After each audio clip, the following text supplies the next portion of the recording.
Comments in there about Agbeko kind of referring to himself as kind of a Mexican fighter.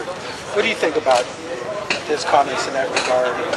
You know, because he's given himself a lot of praise by doing that. I mean, if he says that that's his style, that's good, you know.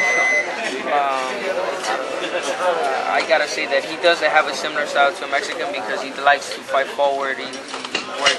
He works the body a lot. He throws a lot, you know, and that's not common on on African fighters. You know, they're more boxers. But I think that's a style that benefits us. You know, if he's there to trade punches. You know, when he beat Perez in their rematch in the first round of this tournament, Perez's people afterwards said that Yanni was missing his family a lot, and I know he was. I'm not doubting that. Right. How big of a deal do you think that played in that fight, and do you think that maybe Agbeko is being given a little bit too much credit for beating a guy who wasn't emotionally there? Even I mean, yeah, that has something to do with it, the Johnny not being there, but you gotta give Joseph all the credit in the world because he outboxed him. I think even if Johnny would have been at his best, Joseph Agbeko had the perfect game plan to beat Johnny, and he did.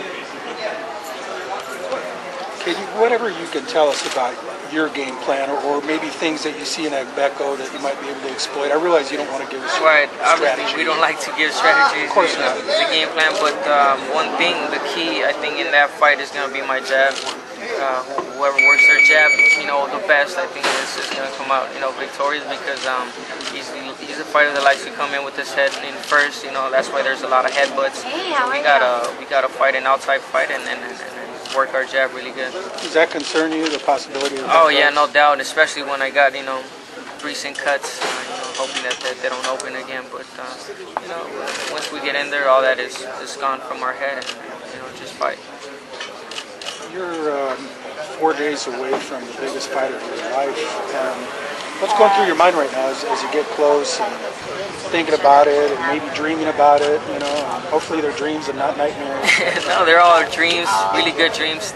Seeing myself, being a champion in 4 days, thinking of all the hard things I went through, the struggles, everything that, happened to me before, what I had to do, to get here where I am right now. And I think that's where I get my motivation, where I get the excitement, the hunger, to go in there and do my best. What's it mean to a kid from Hawaiian Guard to be fighting on the main event downtown in LA? It means everything, yeah. I mean, for the people that live there, to hear and to know that someone from Hawaiian Garden, is up, doing a main event and doing something for their life, it's this big deal. It's something big, and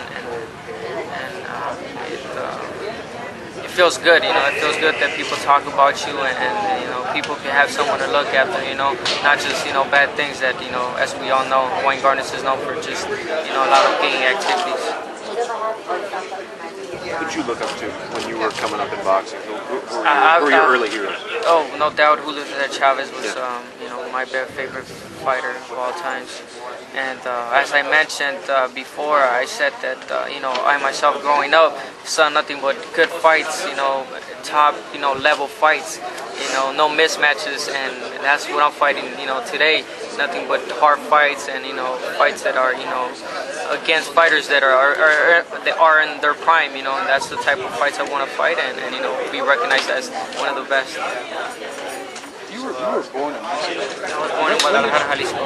When did you move to the States? At the age of 7, and then I moved back to Mexico at the age of 15. Okay, so when did you move actually to Hawaiian Gardens? At the age of 7. Okay, and then you moved back to Mexico, and then when you came back, how old were you when you came back? I was 19, ready to be 20. And where do you live? What city do you actually live in now? I live in the city of No Rock. Okay. How was it that was there ever any temptations for you to get involved in the No doubt. I think that if I wouldn't, my family wouldn't have sent me to Mexico at the age of 15, I would have ended up not doing good stuff because that's all you see every day, on your everyday basis, in Hawaiian Gardens. A lot of gang activities. Back then, now I think it's a little bit less, dangerous because of the casino. I didn't ask it. Was that why your family sent you back? Yeah, to and Mexico? because I was trying out for the Olympics for Mexico. Obviously, I couldn't for the U.S. because I was not a U.S. citizen. So they sent me to Mexico to try out for the Olympics, and I qualified. So I had to stay in Mexico and live there. So I lived there. I pretty much grew up pretty fast. I got married in Mexico at the age of 19. Came back married. I got a beautiful daughter now. She's 5 years old, and love it. You don't watch a lot of film, but what you've seen of Agbeko, is there anything that you think that you can exploit coming into this fight? Yeah, I don't like to look at tapes before fights, but obviously I've seen him fight before. I think he's a fighter that fights two different. He's two different fighters. Either he could brawl or he could box. We're gonna try to make him fight our fight. What is your fight? How do you describe it?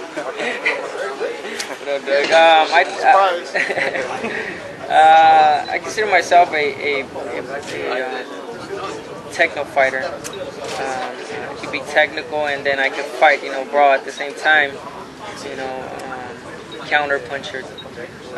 But we just got to work from that counter punch a lot of Agbeko, because I know he's going to be trying to do that like he did against Johnny. Do you think that with Agbeko, he's either a brawler or he's a boxer, that he doesn't really blend the two, or do you see? I think he's more of a brawler. I think he's more of a brawler. He boxed against Johnny. He did it good. He did it good. He did it beautifully. But I don't think that's his style. I think he just trained for that, to fight that type of fight. But I don't know if he's gonna try to do that, when he faces me, because I'm not a straightforward fighter, like, Johnny is. How do you see Agbeko different from Vic? Oh, just everything. Agbeko's right-handed. He doesn't try to load up on punches like Darchinyan does.